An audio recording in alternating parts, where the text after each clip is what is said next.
Hey, this is the chapter 1 of Wuthering Heights, so we ready. 1801. I have just returned from a visit to my landlord, the solitary neighbor that I seldom traveled with.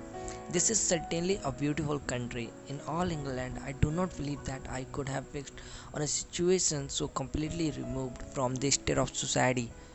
A perfect misanthropist's heaven. And Mr. Heathcliff and I are such a suitable pair to divide the desolation between us. A capital fellow, he little imagined how my heart warmed towards him when I beheld his black eyes withdraw so suspiciously under their brows as I rode up, and when his fingers sheltered themselves with a jealous resolution still further in his waistcoat as I announced my name. Mr. Heathcliff, I said. A note was the answer. Mr. Lockwood, a young lieutenant, sir. I took myself the honor of calling as soon as possible after my arrival to express the hope that I haven't inconvenienced you by my perseverance in soliciting the occupation of Thrushcross Grange. I heard yesterday you had some thoughts. Thrushcross Grange is my own, sir, he interrupted, wincing. I should not allow anyone to inconvenience me. If I could hinder it, walk in.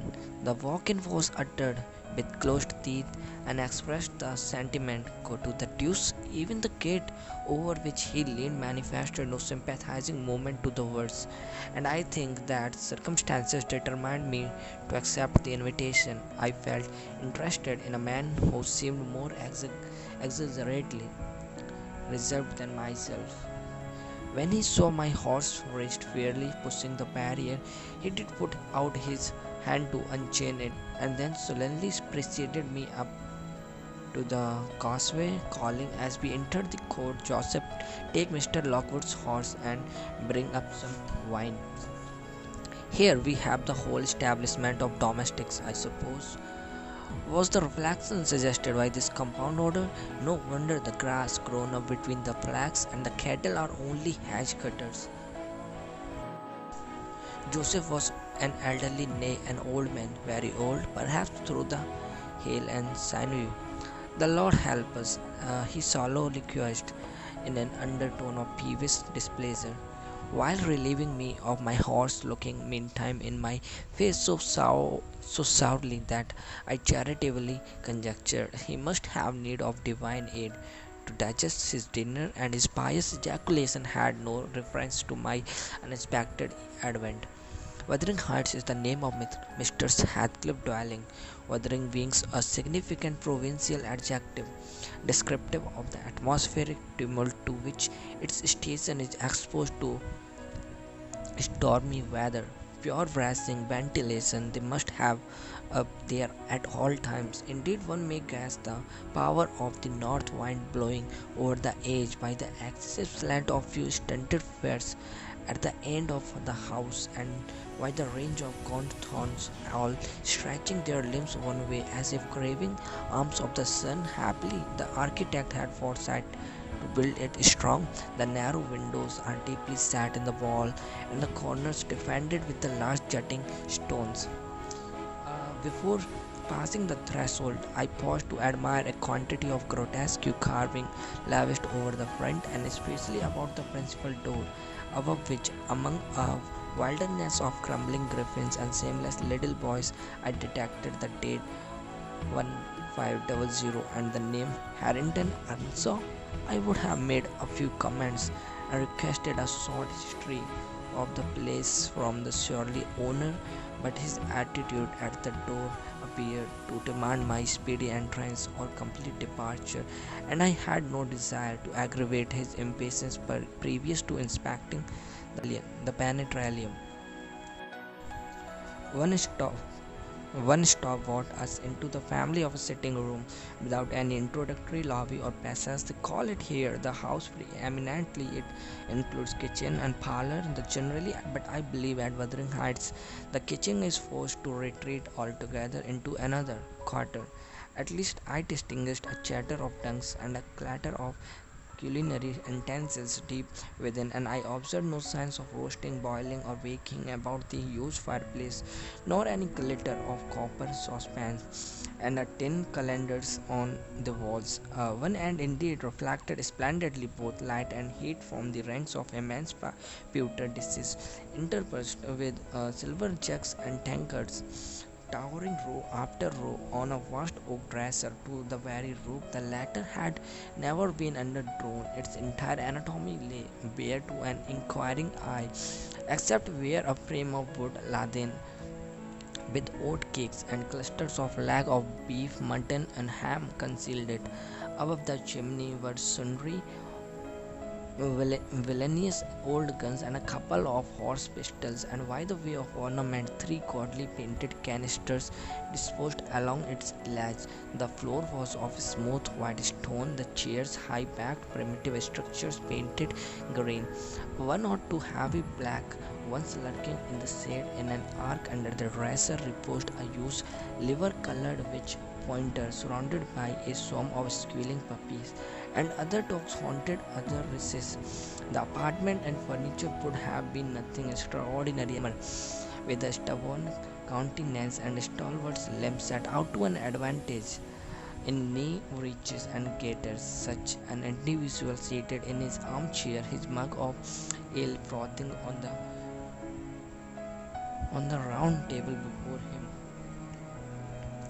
is to be seen in any circuit of 5 or 6 miles amongst those hills, if you go at the right time after dinner. But Mr. Heathcliff forms a singular contrast to his abode and style of living. He is a dark-skinned, crispy in aspect, in dress and manners a gentleman, that is, as much as a gentleman as many a country squire, rather slovenly, perhaps, yet not looking amiss with his negligence, because he has an erect and handsome figure and rather morose. Possibly some people might suspect him of a degree of underbred pride. I have sympathetic God within that tells me it is nothing of sort. I know by instinct his reserves spring from an aversion to showy displays of feeling, to manifestations of mutual kindliness. He love and hate equally under cover, and esteem it's a species of impertinence to be loved or hated again. No, I'm running on too fast. I bestow my own attributes over liberally on him. Mr. Heathcliff may have entirely dissimilar reasons for keeping his hand out of the way when he meets would-be acquaintances to those which actuate me. Let me hope my constitution is almost peculiar. My dear mother used to say I should never have a comfortable home, and only last summer I proved myself perfectly unworthy of one. While enjoying a mouth of fine weather at the sea coast, I was thrown into a company of a most fascinating creature, a real goddess in my eyes. As long as she took no notice of me, I never told my love vocally. Still, if looks have language, the merest idiot might have guessed I was over head and ears. She understood me at last and looked a return the sweetest of imaginable looks. And what did I do? I confess it with shame, shrunk icily into myself like a snail. At every glance retired colder and farther, till finally the poor innocent was led to doubt her own senses, and overwhelmed with confusion at her supposed mistake, persuaded her mamma to decamp.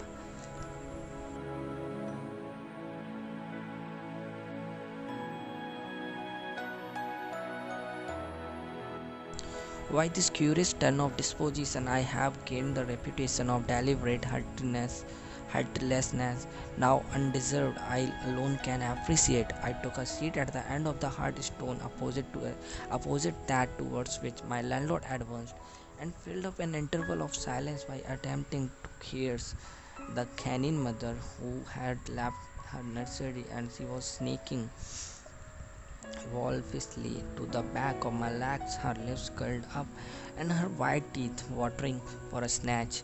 My cares provoked a long guttural snarl. You would better let the dog alone, growled Mr. Heathcliff in unison, cheeking fiercest demonstration with a punch of his foot. She's not accustomed to be spoiled, not kept for a pet. Then, striding to a side door, he shouted again, Joseph! Joseph mumbled indistinctly in the depth of the cellar but gave no intimation of ascending, so his master dived down to him, leaving me the ruffianly witch and a pair of grim, saggy sheepdogs who said with her jealous guardianship over my all movements, not anxious to come in contact with their fangs. I sat still, but imagining they would scarcely understand the tacit insults. I unfortunately indulged in winking and making faces at the trio, and some turns on my physiognomy so irritated madam that she suddenly broke into a fury and leaped on my knees. I flung her back and hastened to interpose the table between us. The proceeding aroused the whole hive. Half a dozen for common center. I felt my heels and coat lap peculiar subject of assault and parrying off the larger combatants as effectually as I could with the poker. I was constrained to demand aloud assistance from some of the household in re-establishing peace. Mr. Heathcliff and his men climbed the cellar steps with vexatious phlegm. I don't think they moved 1 second faster than usual, though the hearth was an absolute tempest of worrying and yelping. Happily, an inhabitant of the kitchen made more dispatch, a lusty dame with tucked up gowns, bare arms, and fire-flushed cheeks rushed into the midst of flourishing a frying pan and used that weapon and her tongue to such purpose that the storm subsided magically and she only remained having like a sea after a high wind when her master entered on the scene. What the devil is the matter? He asked, eyeing me in a manner that I could ill endure after this hospitable treatment. What the devil indeed, I muttered. The heart of the purchased swine could have had no worse spirits in them than those animals of yours, sirs. You might as well leave a stranger with a brood of tigers. They won't meddle with the person who touch nothing, he remarked, putting the bottle before me and restoring the displeased table. The dogs do right to be vigilant. Take a glass of wine. No, thank you. Not biting, are you? If I had been, I would have set my signet on the waiter. Heathcliff's countenance relaxed into a grin. Come, come, he said, you are flurried. Mr. Lockwood here, take a little wine.